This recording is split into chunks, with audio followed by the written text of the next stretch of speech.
स्वागत है आपका एक बार फिर से अपने PSIR लेक्चर में। पिछले लेक्चर में हमने प्लेटो का थ्योरी ऑफ जस्टिस देखा। आज हम उनके ही स्टेटमेंट से बिगिन करते हैं क्लास को।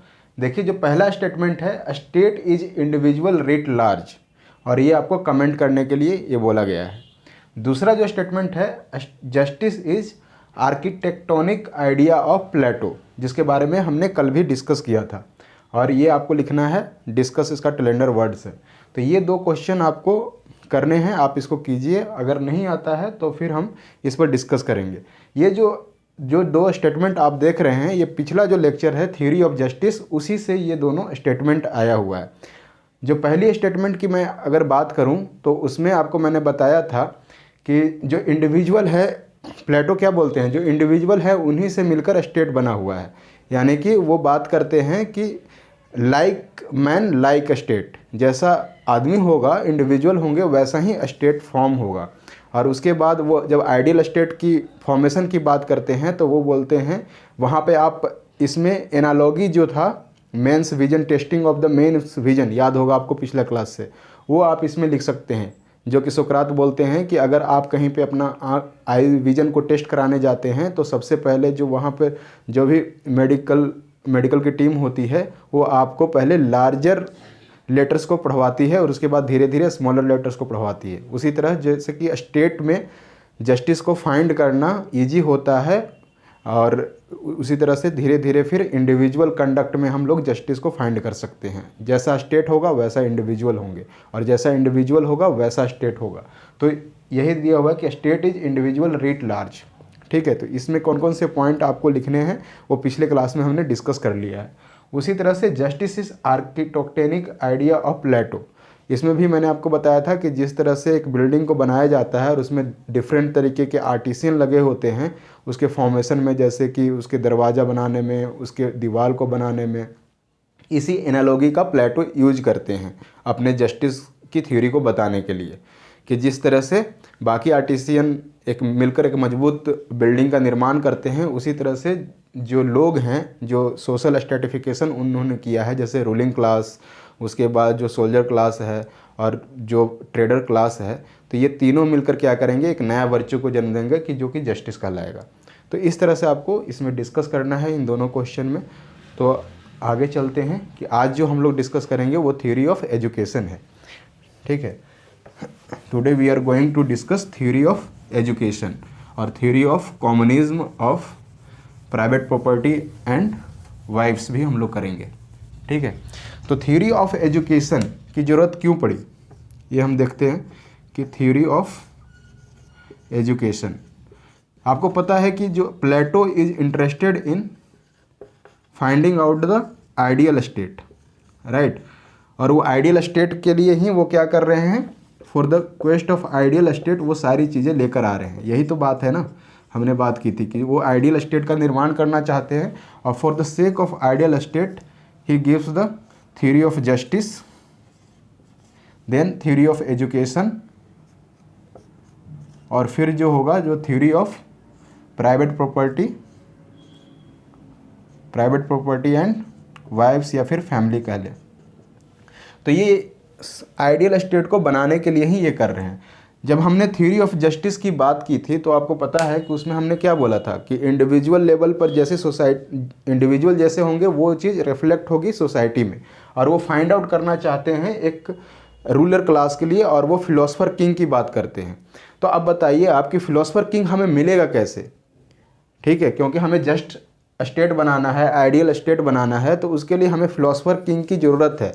अब वो फिलोसफर किंग हमें मिलेगा कैसे, उसकी तलाश कैसे पूरी की जाए, तो वही ये देते हैं कि थ्योरी ऑफ एजुकेशन। क्योंकि इन्होंने जो थ्योरी ऑफ जस्टिस में बात की थी कि हर एक इंडिविजुअल में वो 3 ट्रेट्स हैं, और वो जो ट्रेट उनमें डोमिनेंट होता है उसके अनुसार वो फिट है उस क्लास के लिए। ठीक है, जबकि हमने पिछले क्लास में बात की थी, जैसे कि जिसमें एपेटाइट ज़्यादा है, ये हमने बात की थी कि जिसमें एपेटाइट ज़्यादा है वो कौन से क्लास के लिए फिट था, वो ट्रेडर क्लास के लिए या पीजेंट्स क्लास के लिए वो फिट था। उसके बाद जिसमें इमोशन ज़्यादा है वो कौन से, वो आर्मी सोल्जर क्लास के लिए फिट था। और जिसमें विजडम है या फिर यूँ कह ले कि नॉलेज है वो किसके लिए, वो रूलिंग क्लास के लिए फिट था। अब पता कैसे चले कि किसमें कौन सा जो इंडिविजुअल है उसमें एपेटाइट ज़्यादा है, किसमें इमोशन ज़्यादा है और किसमें नॉलेज ज़्यादा है, इसकी टेस्टिंग कैसे की जाए। तो इसके लिए वो थ्योरी ऑफ एजुकेशन देते हैं कि इसको टेस्ट करने के लिए। थ्योरी ऑफ एजुकेशन जो है प्लेटो का, वो बेस्ड है, theory of education of Plato is based on the principle of equality. और वो क्या करते हैं कि वो हर एक को इक्वल अपॉर्चुनिटी देना चाहते हैं। तो जो थ्योरी ऑफ एजुकेशन है it is the based on the principle of compulsory education. पहला पॉइंट हो गया कि कंपलसरी एजुकेशन,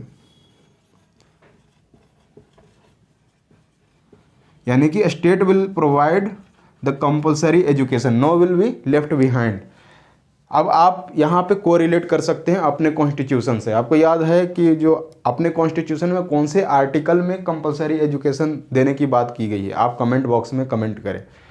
तो कंपलसरी एजुकेशन अपने जो कॉन्स्टिट्यूशन है आप जानते हैं कि उसके आर्टिकल नंबर 21A जो कि अमेंडमेंट हुआ था, उसके बाद 21A जोड़ा गया और उसमें बात की गई कि कंपलसरी एजुकेशन देने के लिए फॉर द ऑल चिल्ड्रेन। और कंपलसरी एजुकेशन लेकिन हमारे जो कॉन्स्टिट्यूशन में है वो सिर्फ और सिर्फ at the age of 6 to 14 years तक ही दी जाती है। ये है, ठीक है, ये हमारा फंडामेंटल राइट है। लेकिन आप देखेंगे कि थ्योरी ऑफ एजुकेशन में प्लेटो उस समय, समझ रहे हैं कि आप 427 to 347 BC के अराउंड वो बोल रहे हैं कि कंपलसरी एजुकेशन दी जानी चाहिए, वो भी स्टेट के द्वारा, और वो सबके लिए कंपलसरी एजुकेशन देना चाहते हैं, वो इक्वल अपॉर्चुनिटी देना चाहते हैं टू ऑल।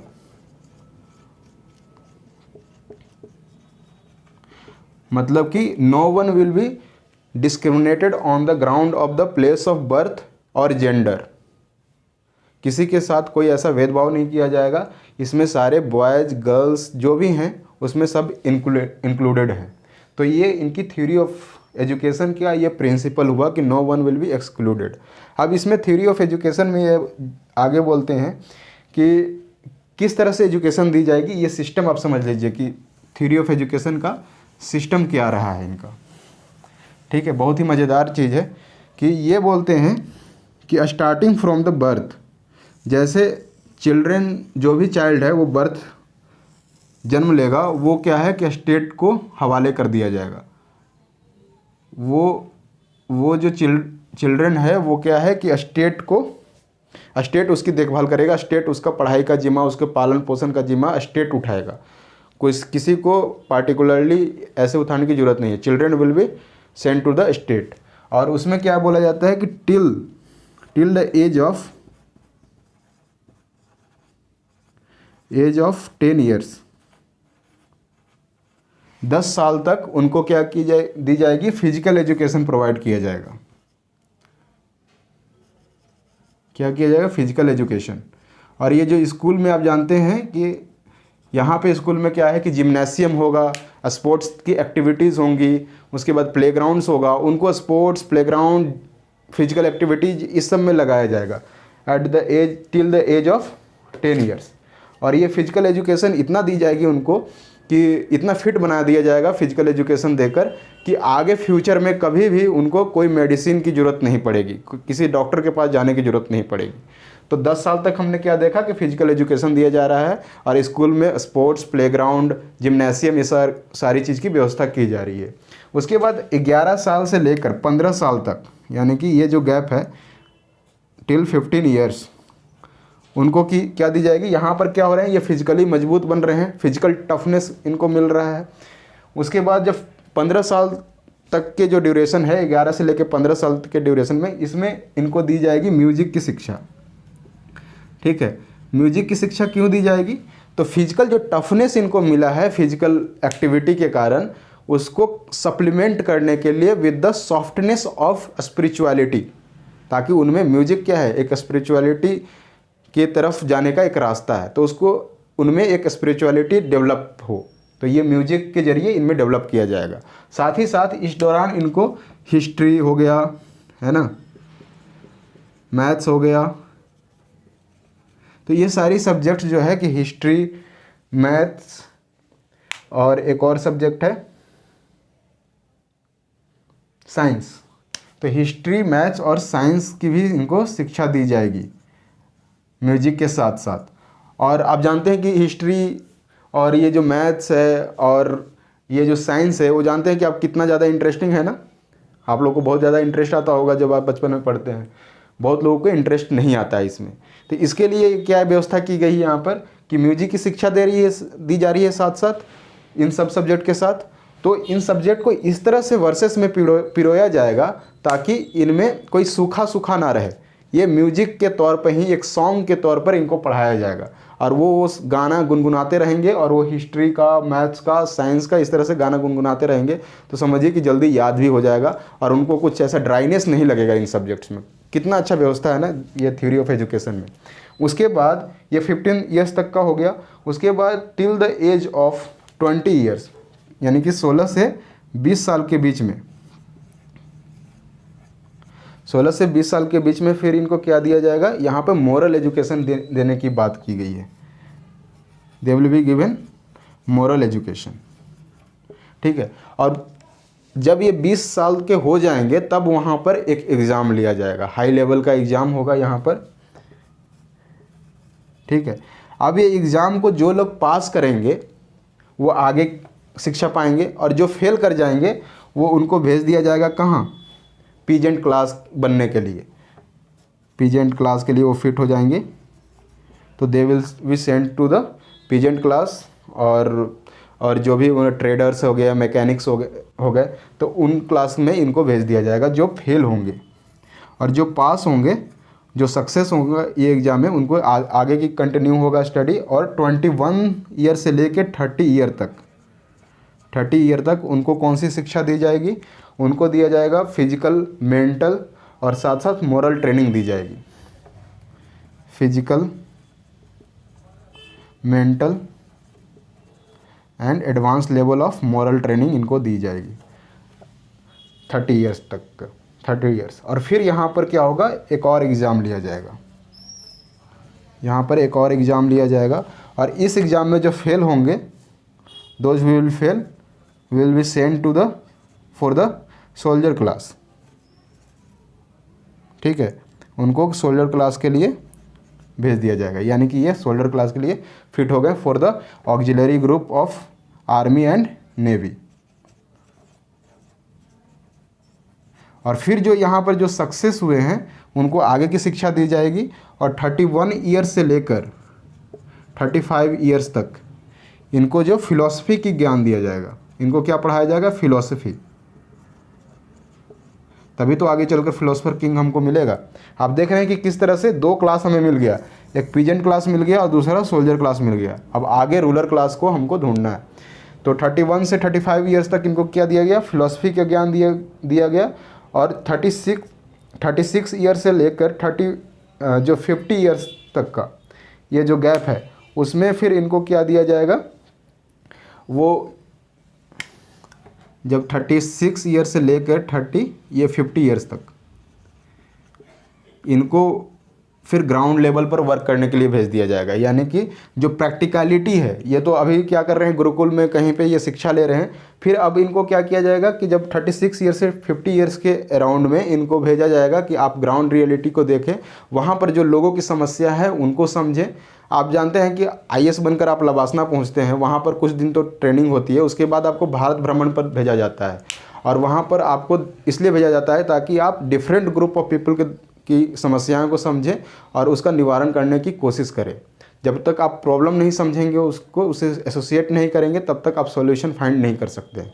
तो यहाँ भी वही बात की जा रही है कि 36 ईयर से लेकर 50 ईयर्स तक इनको ग्राउंड लेवल पर भेजा जा रहा है और वो प्रैक्टिकलिटी इनको दिखाया जा रहा है कि कहाँ पर कौन सी समस्या है।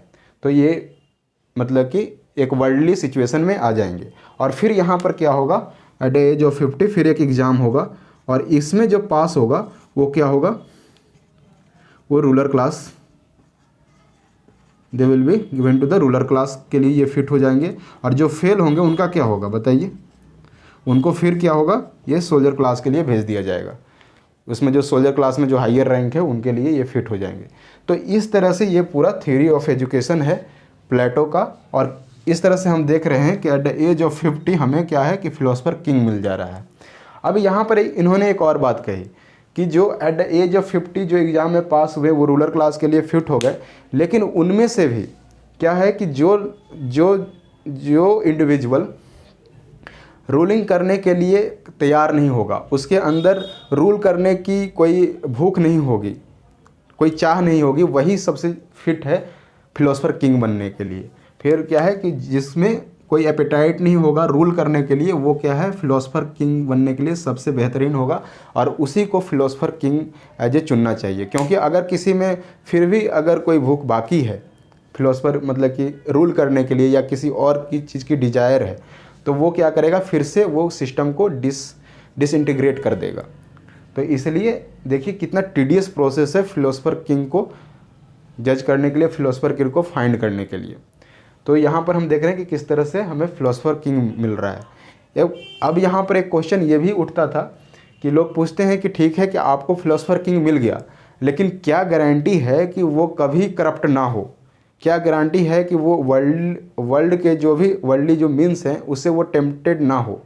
तो इसकी बचाव में जो प्लेटो ये कारण देते हैं कि वो इतना प्रोसेस से होकर गुजरा है, इतनी ज़्यादा फिल्ट्रेशन से होकर गुजरा है कि उसमें कोई ऐसी चाह ही नहीं बचेगी कि वो रूल करने के लिए तैयार हो। और जो इंडिविजुअल रूल करने के लिए तैयार नहीं होगा उसी को फिलोसफर किंग बनाया जाएगा, और वही फिलोसफर किंग बनेगा बाय जो कि ऑडियंस, जो वहाँ के सिटीजन हैं, वो जब बोलेंगे तो वो तैयार होगा कि हाँ कि he will be the philosopher king. तो इस तरह से ये थ्योरी ऑफ एजुकेशन प्लेटो का है, और ये थ्योरी ऑफ एजुकेशन बताता है कि हमें फिलोसफर किंग कैसे मिलता है। नेक्स्ट ये बोलते हैं, नेक्स्ट जो है हम लोग को पढ़ना है वो क्या है कि theory of communism of private property and wife. ठीक है, एक तो बात हो गई कि ठीक है कि आपको फिलोसफर किंग मिल गया, सोल्जर क्लास मिल गया, लेकिन क्या उनमें कोई डिजायर, प्रॉपर्टी की डिजायर नहीं होगी? अगर प्रॉपर्टी की डिजायर होगी तो फिर से क्या होगा, करप्शन आएगा, वो अपने पावर का मिसयूज कर सकते हैं। तो इसी को बचाव के लिए कि करप्शन ना हो, क्योंकि आपने देखा था जो हमने बैकग्राउंड में चर्चा की थी कि वहाँ पर ग्रीस में क्या था, डेमोक्रेसी, डायरेक्ट डेमोक्रेसी था, वहाँ पे करप्शन भी बहुत ज़्यादा था। तो उसी को ख़त्म करने के लिए उन्होंने लेकर आते हैं कम्युनिज्म ऑफ प्राइवेट प्रॉपर्टी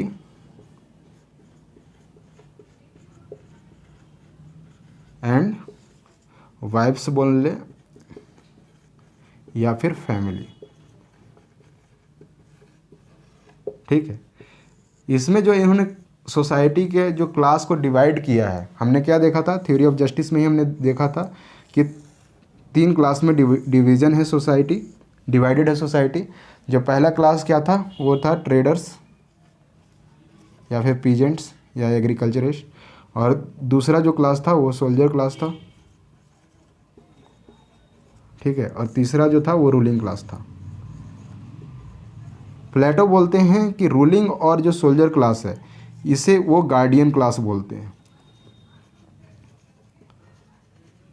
ठीक है, और ये आगे चल के बात करेंगे कि जो theory of communism of property, private property and wife and family है, वो एप्लीकेबल होगा सिर्फ और सिर्फ गार्डियन क्लास, यानी कि ये 2 क्लास के लिए वो एप्लीकेबल है, इनके लिए एप्लीकेबल नहीं है। क्योंकि इनमें क्या है, इनमें तो खुद डिज़ायर है ही, और वो डिज़ायर के कारण ही तो ये क्या करेंगे, प्राइवेट प्रॉपर्टी में पार्टिसिपेट करेंगे और ट्रेड करेंगे, और जैसे कि पीजेंट्स हैं तो वो खेतों में काम करेंगे, तभी तो जो स्टेट चल पाएगा, क्योंकि स्टेट को भी तो पैसे की ज़रूरत होती है और सारी जो रिसोर्सेज की ज़रूरत होती है। तो इसके लिए इनके पास डिज़ायर है, वो हमने देखा था कि जो डिज़ायर है जिनमें ज़्यादा वो ट्रेडर क्लास के लिए फिट हैं, और इनको जो communism of private property and wife and family है उससे अलग रखा गया है। ठीक है, अब ये बोलते हैं कि यहाँ पर क्या होगा कम्युनिज्म ऑफ प्राइवेट प्रॉपर्टी में, तो बोला गया कि जो गार्डियन क्लास है उसको कोई प्रॉपर्टी होल्ड नहीं करना है, they will not hold any private property. तो भाई कि उसकी अपनी रोज़मर्रा की ज़िंदगी कैसे चलेगी, आप ये सोच में पड़ गए होंगे कि ठीक है, फिर हमारे मोटिवेशन कैसे आएगा काम करने के लिए। सोल्जर वो क्यों प्रोटेक्ट करेंगे जाके बॉर्डर्स पे, क्यों लड़ेंगे हमारे लिए जब उनको पैसा ही नहीं मिल रहा है। और दूसरी चीज़ कि जो रूलर क्लास है वो क्यों इतना अपना इफ़िशियंसी दिखाएगा, उसके पास तो सारे रिसोर्सेज पड़े हुए हैं, क्यों ना वो करप्ट होगा। तो यहाँ पर वो बात बोलते हैं कि किसी को प्राइवेट प्रॉपर्टी को एक्वायर करने की इसमें इजाज़त नहीं है। उनकी जो ज़रूरतें हैं, जो डेली बेसिस पर जो नीड है, जो मिनिमम रिक्वायरमेंट है, उसको कौन पूरा करेगा? स्टेट पूरा करेगा। फॉर एग्ज़ाम्पल, आप समझें कि आपको ज़रूरत है कि आप अभी यहाँ से किसी दूसरी जगह ट्रेवल करना चाहते हैं, आपको गाड़ी चाहिए होगी, गाड़ी कौन प्रोवाइड करेगा? स्टेट करवाएगा। आपको खाना खाना है, उसका क्या कौन प्रोवाइड करेगा? स्टेट प्रोवाइड करेगा। आपको म्यूजिक सुनना है, वो स्टेट प्रोवाइड करेगा। आपको जो कुछ भी करना है, जो मिनिमम रिक्वायरमेंट है, उसकी पूर्ति कौन करेगा? स्टेट करेगा। तो यहाँ पर प्राइवेट प्रॉपर्टी की बात ही ख़त्म हो गई। दूसरी बात ये आती है कि आदमी प्राइवेट प्रॉपर्टी क्यों एक्वायर करना चाहता है। तो देखिए, प्राइवेट प्रॉपर्टी वो या तो अपने आने वाले जनरेशन के लिए करना चाहता है। लोग बोलते हैं क्या कि हम आने वाले अपने जनरेशन के लिए कमाना चाहते हैं और स्टोर करना चाहते हैं। दूसरी बात कि वो अपने जो नीड्स हैं, उसकी ज़रूरतें हैं, उनको पूरा करने के लिए करता है, यही तो करता है। या फिर उनकी अपनी कोई डिज़ायर है, उसके लिए वो पूरा करता, ये प्राइवेट प्रॉपर्टी को एक्वायर करता है। ये तीनों समस्याओं को प्लेटो ने ऐसे ही ख़त्म कर दिया है।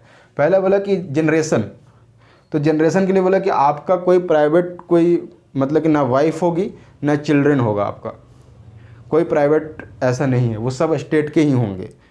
ठीक है, यहाँ पर ये बात करते हैं कॉमन वाइफ की।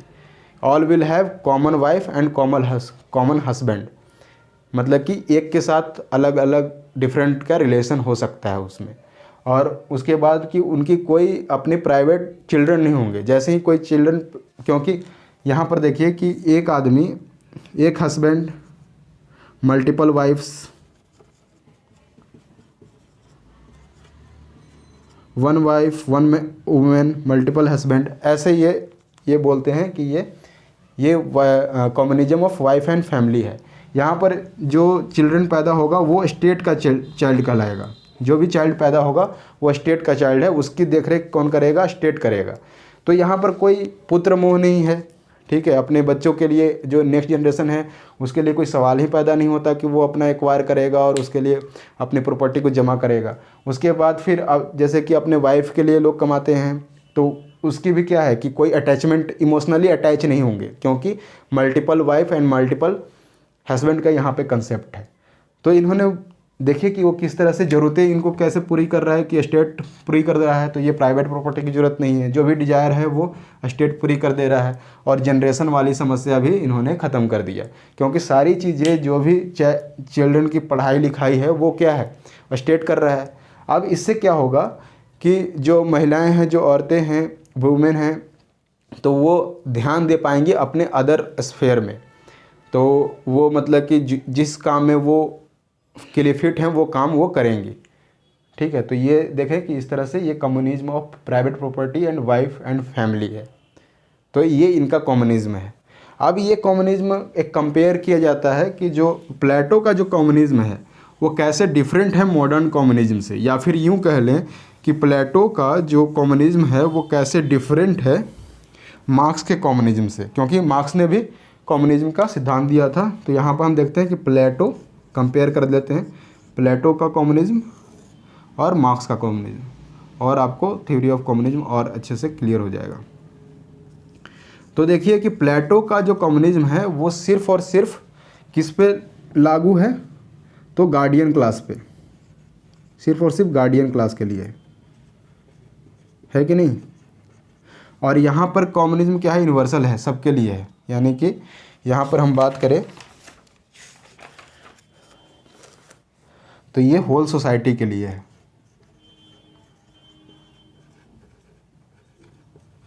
जो प्लेटो का जो कम्युनिज्म है वो बेस्ड है किस पे? एजुकेशन पे, इलेबोरेट एजुकेशनल सिस्टम पे।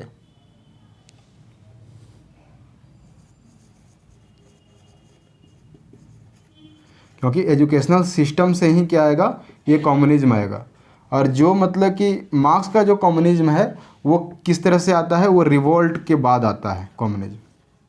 ठीक है, उसके बाद फिर जो नेचर ऑफ कम्युनिज्म है, यहाँ पर नेचर ऑफ कम्युनिज्म क्या है? शेयरिंग ऑफ प्राइवेट प्रॉपर्टी का कम्युनिज्म है, और प्लस वाइफ्स और फैमिली जिसे बोलते हैं उनका कॉमनिज्म है। और यहाँ पर क्या कॉमनिज्म है, ये कॉमन ऑनरशिप ऑफ प्रॉपर्टी है।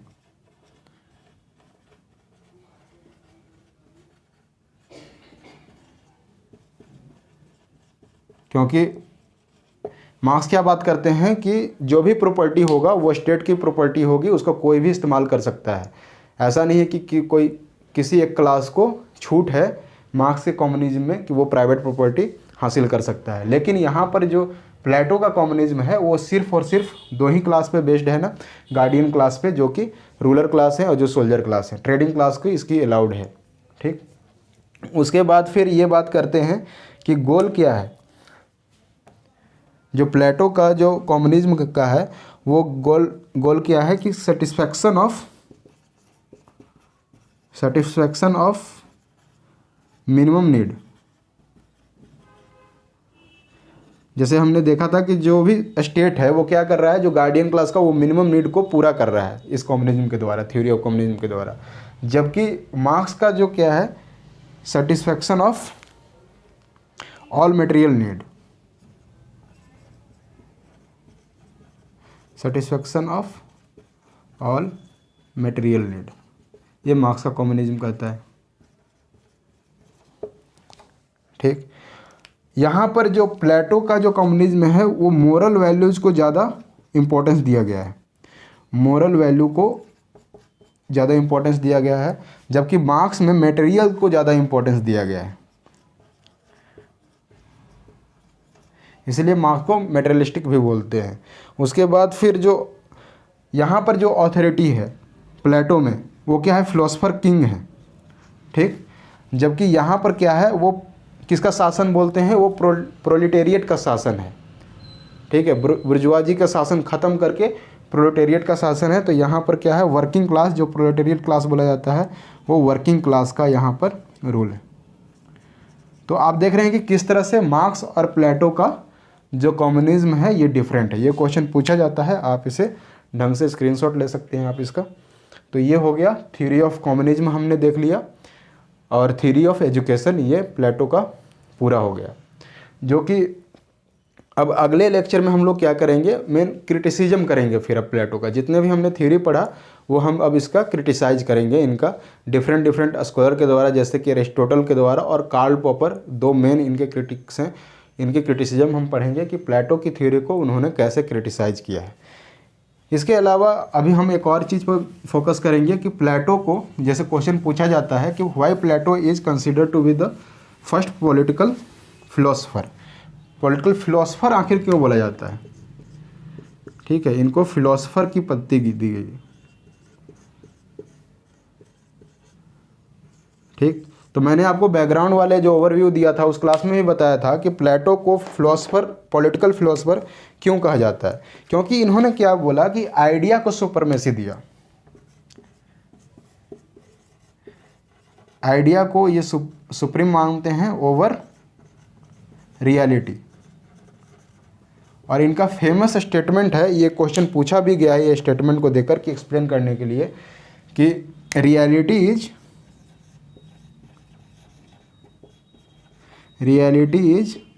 शैडो ऑफ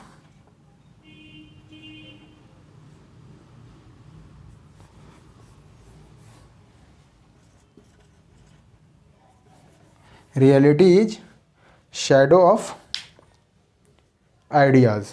ये इनका एक फेमस स्टेटमेंट है कि reality is shadow of ideas. तो ये शैडो कैसे है रियलिटी आइडियाज़ का, इसके लिए ये एक एनालॉग का इस्तेमाल करते हैं। और वहाँ पे जो एनालॉगी इस्तेमाल करते हैं वो एलेगरी ऑफ केव बोला जाता है। ठीक है, एलेगरी ऑफ केव।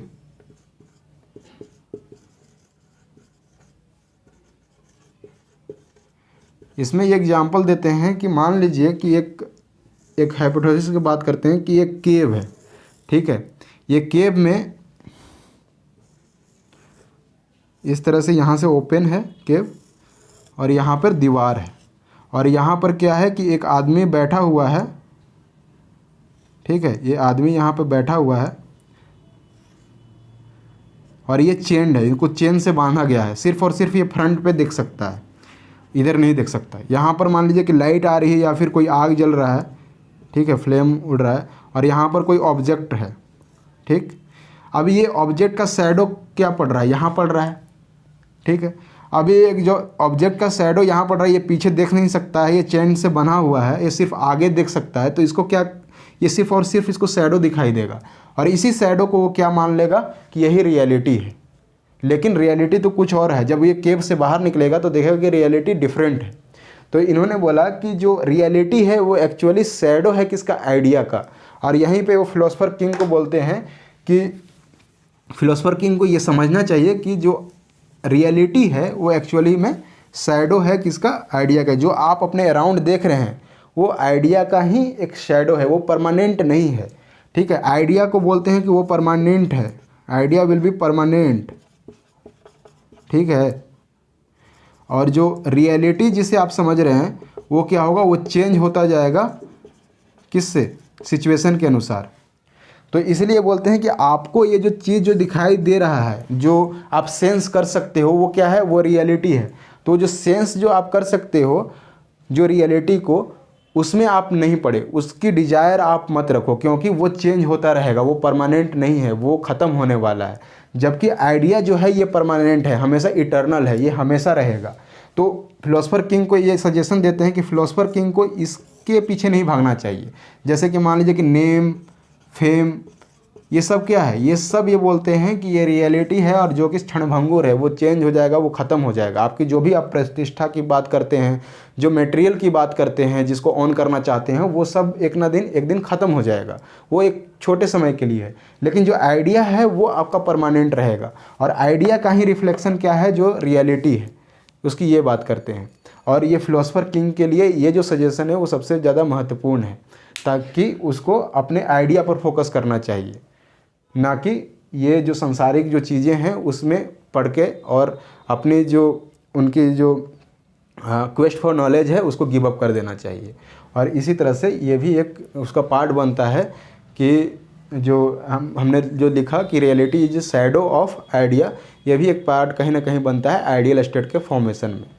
तो अगर क्वेश्चन आए कि what do you mean by the idea is, reality is just a reflection और शैडो ऑफ आइडियाज़, तो आप उसको प्लेटो से जोड़कर लिख सकते हैं।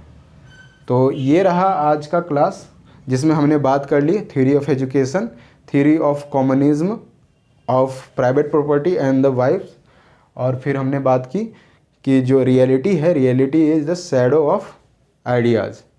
अब हम आगे की क्लास में, जो नेक्स्ट क्लास है और अंतिम क्लास होगा प्लेटो में, उसमें हम बात करेंगे कि क्रिटिसिज्म ऑफ प्लेटो। और हम जितने भी क्रिटिसिज्म है प्लेटो का, जो स्कॉलरिक क्रिटिसिज्म है, उसे हम ढंग से चर्चा करेंगे, और साथ ही साथ जो भी प्रीवियस ईयर के और भी क्वेश्चन आए हैं उसको फिर हम डिस्कस करेंगे। Thank you friends.